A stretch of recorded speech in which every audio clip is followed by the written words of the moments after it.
आज हम सीखना स्टार्ट करेंगे कि किस तरीके से इंटरेस्ट ऑन ड्राइंग्स आ जाए तो आपको कैलकुलेट करना होगा। तो आपको इसके लिए क्या फॉर्मूला लगाना है, तो बेटा वही इंटरेस्ट का सिंपल सादा फॉर्मूला, टोटल ड्राइंग। बेटा टोटल ड्राइंग का मतलब क्या हो गया, एनुअल ड्राइंग्स। तो total drawings multiply by rate upon 100 multiply by average period divide by 12। Average period कैसे फाइंड होगा, तो बेटा सबसे पहले एवरेज पीरियड टेबल आपके पास बनी हुई होगी। आप ड्राइंग कर सकते हो एवरी मंथ, जिसको ईच मंथ बोलते हैं। आप ड्राइंग कर सकते हो एवरी क्वार्टर, क्वार्टरली ड्राइंग कर सकते हो। आप ड्राइंग कर सकते हो बेटा हाफ ईयरली, साल में 2 बार, या आप ड्राइंग कर सकते हो सिर्फ साल में, ईयर में 6 मंथ तक कंटिन्यूसली, 1 2 3 ऐसे मंथ में 6 मंथ तक। तो हाफ ईयरली और 6 मंथ में ये डिफरेंस है। हाफ ईयरली का मतलब 2 साल में 2 बार ड्राइंग, 6 मंथ का मतलब है साल में 6 बार ड्राइंग, वो भी 6 महीने तक लगातार, उसके बाद 6 महीने ब्लैंक। आप जो फिर टाइम के अकॉर्डिंग आप हर महीने, क्वार्टर, हाफ ईयरली, 6 मंथ की शुरुआत में beginning, first day of each month, first day of every quarter of every month, half yearly में मतलब पहले हाफ में, ईयर के फर्स्ट हाफ की पहले मंथ की पहली तारीख पे, जिसको बिगनिंग बोल दिया। आप मिडिल में भी ड्राइंग कर सकते हो, और आप ईयर एंड, मंथ के एंड, क्वार्टर के and, half yearly and, 6 month के एंड में भी ड्राइंग कर सकते हो। अब याद करने का तरीका क्या है, तो बेटा ध्यान रखना, मिडिल में अगर एवरी मंथ का मिडिल है तो एवरेज पीरियड 6 होगा, क्वार्टर लिया तो 6 होगा, हाफ ईयर लिया तो भी एवरेज पीरियड 6। मतलब बेटा total drawing rate upon 100 question में ही होगा, 12 भी आपको एवरेज की जगह पे अगर एवरी मंथ मिडिल में ड्राइंग कर रहे हो तो 6 लिखना होगा।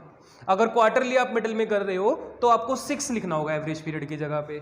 हाफ ईयरली कर रहे हो तो मिडिल में आपको, मिडिल है तो 6 लिखना होगा, और 6 मंथ का केस है तो बेटा ये 6 का आधा 3 हो जाएगा। अब अगर आप बिगिनिंग की बात करो, हर महीने की पहली तारीख, तो बेटा 6 में ऊपर की तरफ बढ़ोगे तो 0.5 ऐड कर लेना, तो 6.5 एवरेज पीरियड होगा। और अगर एंड में आओगे तो 0.5, जैसे बढ़ते वक्त आप +5 करते हो 0.5, ऐसे ही नीचे आते वक्त आप -0.5 कर दिया करना, याद कर लेना। मिडिल में 6, ऊपर चलोगे तो बिगिनिंग में 6.5, एंड में चलोगे तो 5.5। अगर क्वार्टरली आते हो तो बेटा 7.5, मतलब प्लस करना 1.56 में, और लास्ट के लिए मतलब एंड में आते हो क्वार्टर में तो 4.5, मतलब माइनस करना 1.5 इसमें से, सिर्फ समझने के लिए है, ठीक है। वैसे क्या है 6, अगर बिगिनिंग ऑफ ईच क्वार्टर है तो बिगिनिंग में 7.5, और अगर ड्राइंग आप करते हो क्वार्टरली एंड में तो क्वार्टरली एंड में करते हो तो 4.5। इसके बाद बेटा हाफ ईयरली के केस में ऊपर 9 और अपोन में 3, मतलब ऊपर चलेंगे तो +3, नीचे चलोगे तो -3, ऐसे 6 में से -3, 6 में माइनस, वो 6 में +3।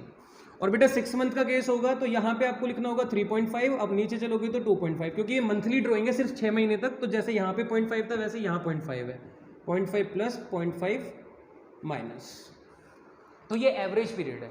बेटा एवरेज पीरियड की ये टेबल है, आप इसे याद कर सकते हो, याद ही करने के लिए टेबल बनाई गई है, क्योंकि समझने के लिए तो भैया इसके लिए फॉर्मूला है। क्या फॉर्मूला है, तो अब हम आपको समझाते हैं। ये तो होगी रटने वाली चीज़। अगर आपके पास टाइम नहीं है, आप कैलकुलेट करना नहीं चाहते, तो आप ये रट लो कि हर महीने की बिगिनिंग में एवरेज पीरियड क्या लगाना है, हर महीने के मिडिल में क्या लगाना है, एंड में क्या लगाना है, ऐसी क्वार्टरली, हाफ ईयरली, 6 मंथ। लेकिन अगर क्वेश्चन में कैलकुलेट करने के लिए आ जाए कि एवरेज पीरियड कैलकुलेट करके दिखाओ, तो कैसे कैलकुलेट करेंगे बेटा एवरेज पीरियड को, तो एवरेज पीरियड कैलकुलेट करने का फॉर्मूला होता है time left after first withdrawal. Time left after first withdrawal, तो पहली बार जो आपने ड्राइंग की उसके बाद जो टाइम आपके पास बचा, plus time left after last withdrawal, आखिरी बार जो आपने ड्राइंग की उसके बाद जो आपके पास टाइम बचा, और डिवाइड बाई क्या कर देना है बेटा 2। तो आपके पास क्या निकल कर आ जाएगा, एवरेज पीरियड निकल कर आ जाएगा। तो एवरेज पीरियड निकालने का तरीका हो गया, पहले time left after first withdrawal plus time left after last withdrawal divide by 2, ठीक है बेटा। साथ ही साथ कुछ आपको इंपॉर्टेंट नोट याद रखने इसी ड्राइंग से रिलेटेड, कि जैसे आपको हर महीने की पहली तारीख, हर क्वार्टर की मिडिल में, या हाफ ईयरली एंड, या 6 मंथ, ऐसे डेट ऑफ ड्राइंग गिवन है। अगर आपको डेट ऑफ ड्राइंग क्वेश्चन में मिसिंग हो, date of drawing not given, आपको क्वेश्चन में डेट ऑफ ड्राइंग गिवन ही नहीं है, तो भैया उस टाइम पे फिर हम एवरेज पीरियड कुछ लिखेंगे, या फिर direct total drawing upon multiply by rate upon 100 करके छोड़ देंगे। तो बेटा समझना, अगर डेट ऑफ ड्राइंग गिवन नहीं है, बस क्वेश्चन में ये लिखा हुआ है कि पूरे साल में उन्होंने 1,20,000 रुपए निकाले, ये नहीं बताया beginning, middle, and, monthly, quarterly, तो अगर डेट ऑफ ड्राइंग नहीं है तो एवरेज पीरियड कंसीडर किया जाएगा बेटा यहां पे भी 6 मंथ। तो आप क्या लिखा करेंगे एवरेज पीरियड की जगह पे 6 महीने। ओके, दूसरा पॉइंट बेटा, अगर क्वेश्चन में इफ, क्वेश्चन के अंदर बेटा अगर इफ वर्ड पर एनम, अगर वर्ड पर एनम मिसिंग है आफ्टर रेट ऑफ इंटरेस्ट, जैसे बेटा होता है ना 6% पर एनम इंटरेस्ट दो, 10% पर एनम इंटरेस्ट दो, तो अगर वर्ड पर एनम मिसिंग है तो आप उस टाइम पे इग्नोर कर देंगे एवरेज पीरियड को, उस टाइम पे फिर आप एवरेज पीरियड को कंसीडर नहीं करेंगे। मतलब इस सिचुएशन में फिर आप एवरेज पीरियड नहीं लिखेंगे, सिर्फ टोटल ड्राइंग में डायरेक्ट रेट अप्लाई कर देंगे। जैसे लिखा है राम है, उसने 1,00,000 रुपए की ड्राइंग की, 10% रेट ऑफ रिटर्न था, रेट ऑफ इंटरेस्ट था ड्राइंग का, और कहते हैं 10% रेट ऑफ इंटरेस्ट था, 10% पर एनम नहीं, 10% इंटरेस्ट था, तो फिर 1,00,000 मल्टीप्लाई बाई 10/100 करके डायरेक्ट 10,000 आंसर निकालेंगे, वहां पे आपको एवरेज पीरियड लिखने की जरूरत नहीं है। लेकिन ये लिखा हुआ है कि 1,00,000 रुपीज की उसने ड्राइंग की, 10% per annum interest on drawing मिलता है, लेकिन डेट ऑफ ड्राइंग नहीं लिखी, तो बेटा फिर आप 1,00,000 मल्टीप्लाई बाई 10/100 के साथ 6/12 भी लिखेंगे एवरेज पीरियड, क्योंकि यहां पे डेट ऑफ ड्राइंग मिसिंग है, लेकिन पर एनम लिखा है और डेट ऑफ ड्राइंग मिसिंग है, तो एवरेज पीरियड लिखना पड़ता है 6 मंथ। लेकिन अगर डेट ऑफ ड्राइंग की जगह वर्ड पर एनम मिसिंग है तो उस सिचुएशन में आप क्या कर देते हो बेटा, इग्नोर कर देते हो एवरेज पीरियड को और डायरेक्ट अपना आंसर निकालते हो। और एक लास्ट में बेटा, if date of drawing and amount of drawing, अगर डेट ऑफ ड्राइंग और अमाउंट ऑफ ड्राइंग डिफरेंट है, मतलब बेटा जैसे यहां पे कहते हैं हर महीने की पहली तारीख को ड्राइंग करता है, तो जनवरी की फर्स्ट डेट पे, जनवरी 1, फेब 1, मार्च 1, अप्रैल 1, मई 1, जून 1, हर महीने की पहली तारीख को ड्राइंग कर रहा है, तो डेट में एक सीरीज बन गई, एक सीक्वेंस बन गया, सेम डेट पे करता है। दूसरा अमाउंट भी क्या, हर महीने की पहली तारीख को ड्राइंग करता है और 2,000 रुपये निकालता है, तो 2000 2000 2000, डेट भी सेम हो और अमाउंट भी सेम हो गया, तो डेट भी सेम हो गई, अमाउंट भी सेम हो गया, तो ये टेबल काम कर रही है। लेकिन क्या हो अगर डेट भी डिफरेंट है, अमाउंट भी डिफरेंट है, अब क्या करोगे? तो फिर बेटा क्या करना होता है, एक नया फॉर्मूला लगाना पड़ता है, टोटल प्रोडक्ट कैलकुलेट करना पड़ता है, टोटल प्रोडक्ट फिर मल्टीप्लाई बाई रेट अपॉन 100। दूसरे पेन से लिख देते हैं बेटा, थोड़ा अच्छा विजुअल आए, है ना। क्या करोगे बेटा, यहाँ total product multiply by rate upon 100 multiply by 1/12। तो एवरेज पीरियड यहाँ पे क्या लिया जाएगा 1, क्योंकि आप टोटल प्रोडक्ट किया करेंगे।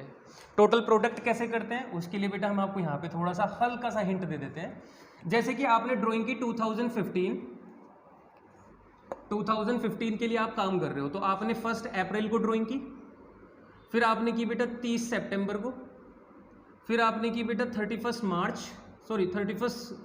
दिसंबर। उसके बाद आपने जो ड्राइंग का अमाउंट था वो आपने यहाँ पे निकाले 5,000 रुपये, यहाँ पे निकाले आपने 8,000 रुपीज़ और यहाँ पे निकाले आपने 7,000 रुपीज़। अब बताओ बेटा, डेट में भी कोई सीक्वेंस नहीं है, कोई सीरीज नहीं बन रही, और अमाउंट में भी कोई सीरीज नहीं बन रही। तो अब ये टाइम चेक करो कि कौन सा अमाउंट कितने पीरियड तक यूज किया गया है। कैसे? अगर आप चेक करेंगे तो 1 अप्रैल से को जो ड्राइंग की थी ये तो पूरे साल 12 महीने यूज किया गया हुआ। देख लो, अप्रैल को आपने ड्राइंग की तो अप्रैल से लेके मार्च तक पूरे महीने ये पैसा, पूरे साल ये पैसा यूज हुआ। जो आपने सितंबर में ड्राइंग की तो सितंबर में 30 सितंबर को छोड़ दो तो अक्टूबर, नवंबर, दिसंबर, जनवरी, फरवरी, मार्च, इसको 6 मंथ तक आपने यूज किया। और जो आपने 31 दिसंबर में ड्राइंग की तो जनवरी, फेब और मार्च, इसको 3 महीने तक यूज किया। तो बेटा ये हो गया प्रॉफिट और ये हो गया पीरियड। अब प्रॉफिट और पीरियड की कर दो मल्टीप्लाई तो निकल कर आ जाता है प्रोडक्ट। 12 5 जा 60, 8 6 जा 48 और 7 3 जा 21। और बेटा मैं इन सबको क्या कर दूंगा टोटल, तो ये आ जाएगा मेरा टोटल प्रोडक्ट। तो total product multiply by rate question में गिवन होगा 100 और एवरेज पीरियड की जगह पे इस बार क्या लिखना 12, क्योंकि आपने इसको 12 से मल्टीप्लाई करके कन्वर्ट कर दिया है एनुअल में। मान लो मिस्टर मोहन ड्राइंग करते हैं बेटा, मिस्टर मोहन ड्राइंग करते हैं 5,000 rupees in the beginning of each quarter. तो मिस्टर मोहन ड्राइंग करते हैं 5,000 rupees beginning of each quarter, her quarter की बिगनिंग में 5,000 रुपए की ड्राइंग कर लेते हैं, और कहते हैं उनका जो इंटरेस्ट था वो था बेटा 10% पर एनम, 10% पर एनम के हिसाब से ड्राइंग थी इंटरेस्ट। कहते हैं कैलकुलेट करो इंटरेस्ट। तो बेटा बताओ कैसे इंटरेस्ट कैलकुलेट किया जाएगा। आप लिखोगे interest equal to total drawing. अब मैं कहता हूँ बेटा टोटल ड्राइंग कितनी है, 5,000 तो नहीं है, क्योंकि 5,000 वो बिगिनिंग में ईच क्वार्टर, अगर क्वार्टरली ड्राइंग करते हैं तो एनुअल में कन्वर्ट करने के लिए 4 से मल्टीप्लाई करना होगा, तो 5 4 जो 20, तो अमाउंट ऑफ ड्राइंग हो गई 20,000 multiply by rate upon 100 multiply by average period. अब बिगिनिंग ऑफ ईच क्वार्टर है तो एवरेज पीरियड ईच क्वार्टर के बिगिनिंग में देखोगे तो कितना है 7.5 अपॉन 12। अब बेटा यहां से पॉइंट हटा के 0 लगा लेते हैं, 0 से 0 कैंसिल, इन 2 0 से ये 2 0 कैंसिल। अब 200 की बेटा 75 में मल्टीप्लाई करना और जो भी आंसर आए उसको 12 से डिवाइड कर देना, तो आपका जो अमाउंट निकल कर आएगा वो इंटरेस्ट ऑन ड्राइंग कैलकुलेट होकर आ जाएगा। ठीक है, अभी मैं अगर कैलकुलेट करके दिखा दूं तो आप कहोगे तुम ही कर दो ना, कर देते हैं बेटा, हम ही कर देते हैं। तो 75 की 2 में मल्टीप्लाई कर देते हैं तो 75 और 75 हो जाएंगे 150, 150 के आगे लगा देते हैं 2 0 और 1500 को कर देते हैं 2 से डिवाइड, 12 से डिवाइड, तो 12 1 12 30, 12 2 24 60, 12 5 60, तो बेटा ये कितने रुपए निकल कर आ गया 1250 रुपये, 1250। तो इंटरेस्ट ऑन ड्राइंग कितना आ गया मिस्टर मोहन का 1250। बेटा कैसे आया, मिस्टर मोहन ड्राइंग करते हैं 5,000 in the beginning of each quarter, interest 10% था, हमने कहा ठीक है जी क्वार्टर लिया तो 4 से मल्टीप्लाई करके total drawing multiply by rate upon 100 multiply by average period, beginning है क्वार्टरली तो बिगिनिंग क्वार्टरली में 7.5 अपॉन 12, और इस तरीके से हमारे पास क्या कैलकुलेट होकर आ गया, इंटरेस्ट ऑन ड्राइंग का अमाउंट कैलकुलेट होकर आ गया। तो ये था बेटा इंटरेस्ट ऑन ड्राइंग का टॉपिक, आप स्क्रीनशॉट ले सकते हो।